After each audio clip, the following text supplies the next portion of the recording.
अब हम बात करेंगे वायरस की। वायरस क्या होते हैं, उनका स्ट्रक्चर क्या होता है, इनका क्लासिफिकेशन क्या है, ये कैसे रिप्रोड्यूस करते हैं। तो वायरस क्या होते हैं?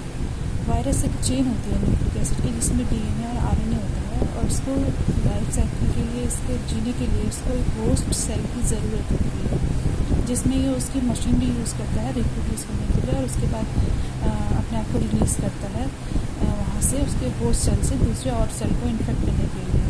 और ये कैसे रेप्लिकेट करता है उस होस्ट सेल के अंदर, ये सारा प्रोसीजर आपको मैं आगे जाके बताऊँगा। तो ये था वायरस। और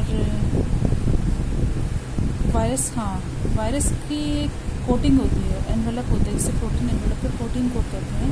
ये एक इसकी कवरिंग होती है, ये अपने आप को क्या करता है, इस कवरिंग से ये अपने आप को बचाए रखता है होस्ट सेल में। कैसे अपने आप को सर्वाइव करना है वहाँ पे, उसके लिए उसके पास एक प्रोटीन होती है, प्रोटीन कोट कहते हैं, जिसको प्रोटीन एनवेलप कहते हैं।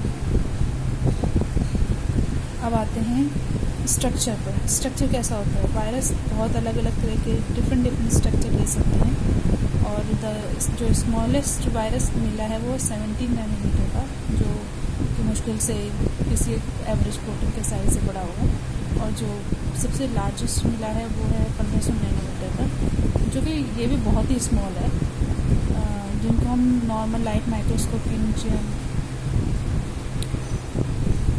देख नहीं सकते हैं। उसको देखने के लिए हमें इलेक्ट्रॉन माइक्रोस्कोप की ज़रूरत पड़ती है। और ये स्ट्रक्चर बनाया हुआ उन्होंने बैक्टीरियोफाज वायरस, बहुत ही कॉमन वायरस है, जिसमें उसके मैंने हेड दिखा रखा है, डीएनए दिखा रखा है, नेक दिखा रखी है, डीएनए मॉलिक्यूल है वो, मटीरियल है वो अंदर, नेक दिखा रखा है, कॉलर दिखा रखा है, शीट दिखा रखी है, टेल फाइबर दिखा रखे हैं, बेस प्लेट दिखा रखी है। तो ये इस तरह का स्ट्रक्चर होता है उसका, और ये सब स्ट्रक्चर उसको हेल्प करते हैं वायरस को अंदर अटैचमेंट के लिए, रेप्लिकेशन के लिए, रिलीज़ के लिए। स्ट्रक्चर जैसे टेल फाइबर उसको अटैच करने के लिए हेल्प करती है, बेस प्लेट से वो रिलीज़ करता है अपने अंदर के डीएनए मटेरियल को उसके थ्रू होस्ट सेल में। तो ये पूरा उसका स्ट्रक्चर है। साइंटिस्ट ने वायरस को किस तरह से क्लासिफाई किया है, वो तरीका ये है कि उन्होंने उसको कैसे वो रेप्लिकेट होते हैं, उनका जीनोम कैसे रेप्लिकेट करता है। कुछ आरएनए से बनते हैं, कुछ डीएनए से बनते हैं, कुछ सिंगल स्ट्रैंडेड आरएनए यूज़ करते हैं, कुछ डबल स्ट्रैंडेड आरएनए या डीएनए यूज़ करते हैं। तो इस तरह से उनको 7 कैटेगरीज में क्लासिफाई किया गया है: class 1, class 2, class 3, class 4, class 5, class 6 and class 7। तो जो क्लास 1 वायरस होते हैं, इनका जीनोम जो है डबल स्ट्रैंडेड डीएनए से बना होता है, जैसे कि ह्यूमन जीनोम होता है। तो इसमें ये क्या करता है,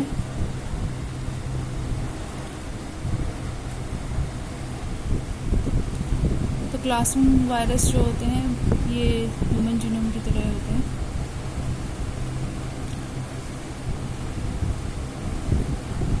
जैसे इसका एग्जांपल हो गया ह्यूमन पैपिलोमा वायरस, जो कि सर्वाइकल कैंसर कॉज करता है।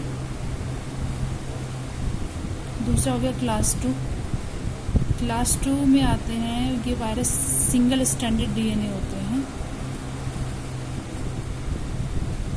और ये सिंगल स्ट्रैंडेड होने के बाद इनको पहले कन्वर्ट होना पड़ेगा डबल स्ट्रैंडेड डीएनए में। ये बताता है हाईजैक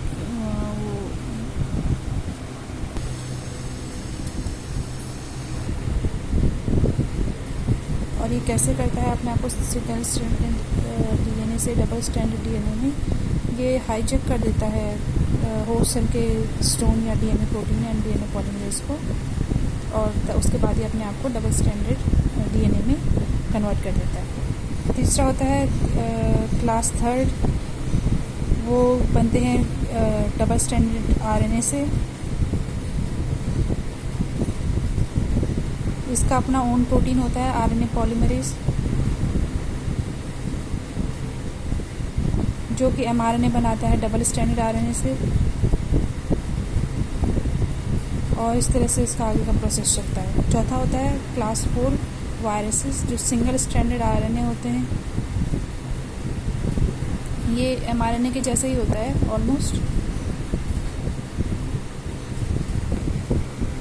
5वां होता है सिंगल स्ट्रैंड आरएनए, ये भी उसी के जैसा होता है, अब लेकिन ये ऑपोजिट डायरेक्शन में काम करता है एमआरएनए के जैसे, एमआरएनए के ऑपोजिट डायरेक्शन में रन करता है, जैसे क्लास 4 में था सिंगल स्ट्रैंड आरएनए जो कि आइडेंटिकल टू एमआरएनए था। 6वां होता है क्लास 6 वायरस जीनोम्स, ये भी सेम क्लास 5 की तरह ही होते हैं सिंगल स्ट्रैंडेड आरएनए, बट इनका डिफरेंट मेथड होता है रेप्लिकेट करने का। और इसके वायरस पार्टिकल्स जो होते हैं इनको रेट्रोवायरसेस कहते हैं, और ये एमआरएनए बनाने की जगह वायरल आरएनए बनाते हैं। ये डिफरेंट प्रोटीन के साथ काम करते हैं जिसको कहते हैं रिवर्स ट्रांसक्रिप्टेज। ये जो एंजाइम होता है ये डीएनए क्रिएट करता है फ्रॉम वायरस आरएनए से। और 7वां होता है क्लास 7, इनको कहते हैं पैरा रेट्रोवायरसेस, सिमिलर होते हैं क्लास 6 के जैसे, लेकिन ये क्या करते हैं, ये जो इनका जो वायरस जीनोम होता है ये डीएनए के जैसे पैकेज होता है, ना कि आरएनए के जैसे। ये डायरेक्ट अपने आप को होस्ट जीनोम में इंसर्ट करते हैं, जिसके बाद ट्रांसपोज करते हैं अपने वायरल डीएनए या को आरएनए में। और मोस्ट ऑफ जो आरएनए होगा वो एमआरएनए होगा जो पॉलीप्रोटीन बनाता है। तो इस तरह से आगे ये प्रोसेस चलती रहती है, वो प्रोसेस डिटेल में आप नेट पे कहीं भी पढ़ सकते हैं। बस 7 तरह के क्लासिफिकेशन में 7 कैटेगरीज होती हैं वायरस की। इसके बाद आता है रिप्रोडक्शन। ये रिप्रोडक्शन का फिगर शो किया हुआ मैंने, प्रोसेस लाइफ साइकिल कैसे चलती है उनकी। सबसे पहले अटैचमेंट होता है, हेड वो टेल के थ्रू, टेल फाइबर जो होता है उसके थ्रू अटैच करता होगा अपने आप को, तो ये अटैच किया उसने।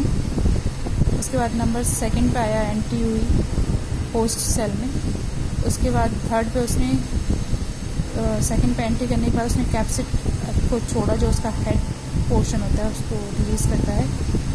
2nd 3rd स्टेप जो होता है रेप्लिकेशन का होता है, जीन एक्सप्रेशन का होता है, वो जो उसके अंदर हेड के अंदर जो डीएनए मटेरियल था वो रिलीज़ करता है। इधर वायरल प्रोटीन्स हो गए और वायरल आरएनए हो गया, होस्ट राइबोसोम हो गया, उनमें अटैच होता है वो। और इस तरह से 4th स्टेप जो होता है असेंबली का होता है, इकट्ठा होते हैं वो सारे जितने कॉपीज़ उसकी बन चुकी होती हैं होस्ट सेल के अंदर। और 5th स्टेप उसका रिलीज़ का होता है, जो कैसे वो इन्फेक्ट करेगा न्यू सेल्स को। तो ये पूरी प्रोसेस है कैसे वो अपने आप लाइफ साइकिल को चलाता है इन शॉर्ट। तो मैंने आपको शॉर्ट में बताया वायरस होता क्या है, उसका स्ट्रक्चर क्या होता है, उसका क्लासिफिकेशन क्या होता है, और उसका जो लाइफ साइकिल रिप्रोडक्शन कैसे होता है, कैसे वो अंदर मल्टीप्लाई होता है। ये सब मैंने आपको शॉर्ट में बताया है नोट्स के रूप में, एक सिंपल एक जनरल वे, ताकि आप समझ पाएँ, एक आइडिया ले पाएँ कि वायरस आखिर होते क्या है।